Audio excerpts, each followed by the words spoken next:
कंकाल का रहस्य। चौरा गांव के खेतों में इन दिनों खुदाई का काम चल रहा था। असल में इसी गांव से होकर एक अच्छी सड़क गुजरनी थी, इसलिए यहां खुदाई शुरू की गई थी। अचानक एक दिन खुदाई करने वाली मशीन से कुछ टकराता है। बाद में जब खोजबीन की जाती है तो वहां से दो कंकाल मिलते हैं। पुलिस गांव के लोगों से पूछताछ शुरू करती है। आप लोगों को क्या लगता है, ये किसके कंकाल हो सकते हैं? अरे साहब, हमें क्या पता ये किसके कंकाल है। आप ही लोग पता लगाइए, हम लोग तो बहुत ज्यादा डरे हुए हैं। हाँ हाँ, हमारी फॉरेंसिक टीम अभी आ रही है। ये बताओ कि इस गांव के रहने वाला कोई जोड़ा गायब तो नहीं ना? क्योंकि शुरुआती जांच में तो ये बात सामने आ रही है कि एक कंकाल किसी पुरुष का है तो एक किसी महिला का। साहब, हमें तो बहुत डर लग रहा है। ऐसे कंकाल मिलने का मतलब गांव के आसपास ही किसी की हत्या हुई है या फिर किसी को जलाकर मार डाला गया है। हाँ साहब, हम अपने परिवार को लेकर बहुत ही ज्यादा परेशान हैं। देखिए, आप लोगों की परेशानी हम समझ सकते हैं, लेकिन आप लोगों को पुलिस का सहयोग करना होगा, क्योंकि आपके सहयोग के बगैर हम ये पता नहीं लगा सकते हैं कि आखिर ये किसके कंकाल है और इनकी हत्या किसने की।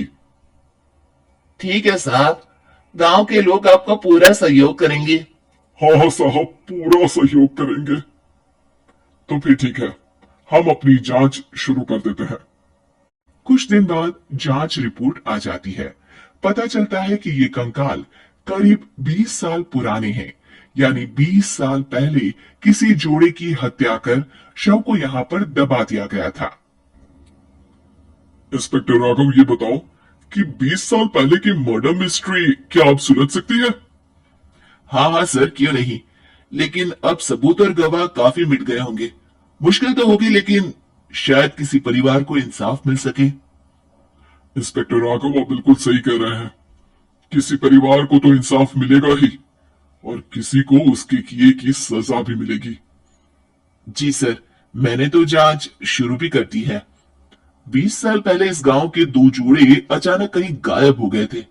मैंने दोनों ही परिवारों के बाकी के सदस्यों से बातचीत शुरू की तो उन्होंने बताया कि उनके बच्चे शहर गए थे, लेकिन आज तक वापस नहीं लौटे हैं। लेकिन ये दोनों शव किस परिवार के सदस्यों के हैं, ये कैसे पता चल सकेगा? सर, मैंने डीएनए टेस्ट करवा लिया है। आज शाम तक इसकी रिपोर्ट भी आ जाएगी। अच्छा अच्छा, ठीक है। उसी शाम को सर, डीएनए रिपोर्ट के मुताबिक ये दोनों ही लाशें चौरा गांव के रहने वाले प्रधान सुल्तान सिंह के बेटे और बहू की है। लेकिन इनकी हत्याएं किसने की है, ये कैसे पता लगेगा? इसी का तो पता लगाने की कोशिश में जुटा हूं सर। आज सुल्तान सिंह से मिलने भी जा रहा हूं।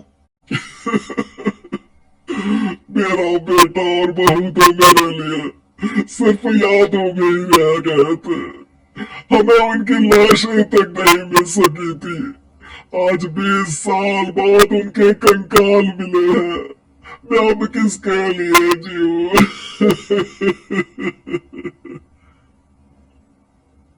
लेकिन सर, क्या आपकी किसी से कोई दुश्मनी थी? अपने बेटे बहू की हत्या के लिए आप किसे जिम्मेदार मान रहे हैं?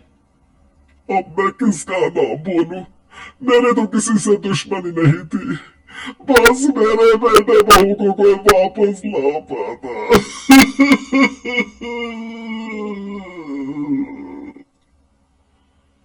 इसके बाद सुल्तान सिंह फूट फूट कर रोना शुरू कर देते हैं। सर, अब आप इनका अंतिम संस्कार करवा सकते हैं।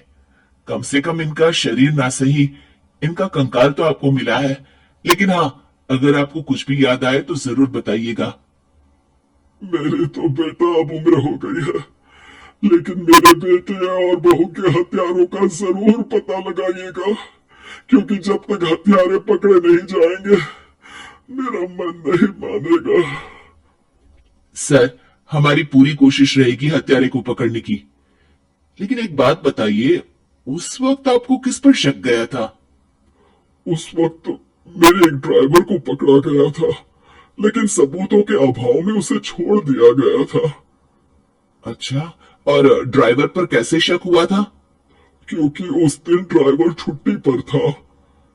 उस समय लेकिन लाश क्यों नहीं मिल सकी थी? उस वक्त पुलिस ने बहुत कोशिश की थी, लेकिन दोनों की डेड बॉडी नहीं मिल सकी थी। ठीक है, हमारी तफ्तीश चल रही है, मैं फिर आऊंगा। इसके बाद इंस्पेक्टर वहां से चला जाता है और सुल्तान सिंह अपने बेटे और बहू की याद में खो जाते हैं।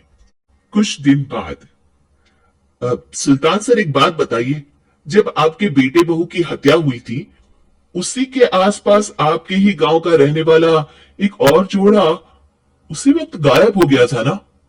हाँ सर, अलका और अभिषेक, वो भी मेरे बच्चों जैसे ही थे।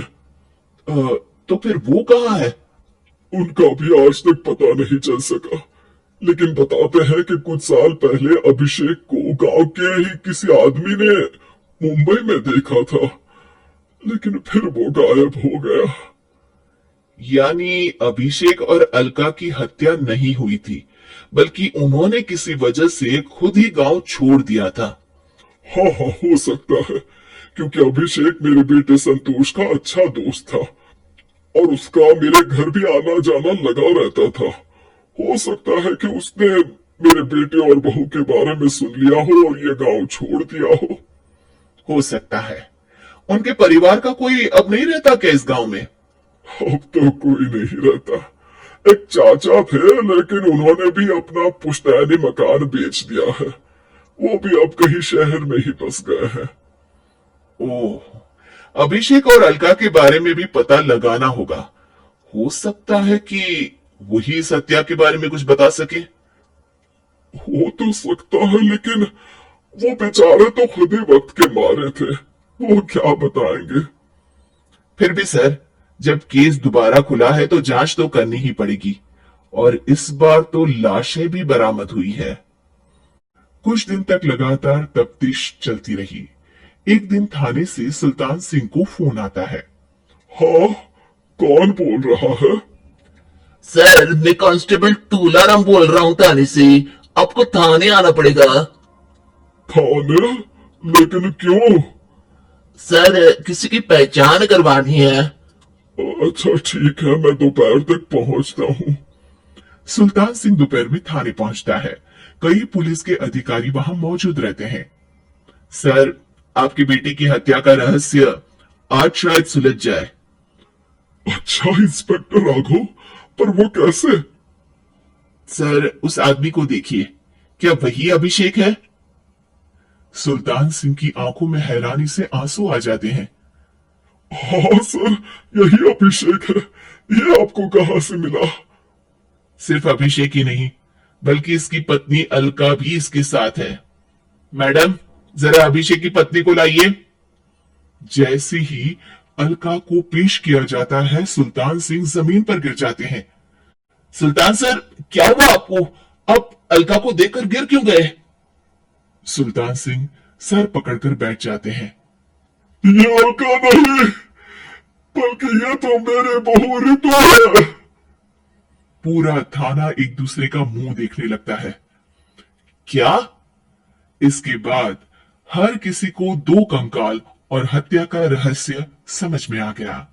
अभिषेक और रितु ने मिलकर संतोष और अलका की हत्या की थी और लाश को जमीन के नीचे दबा दिया था। आज 20 साल बाद इस हत्या का रहस्य खुल सका था कि अवैध प्रेम संबंध में दो मासूमों की जान गई थी।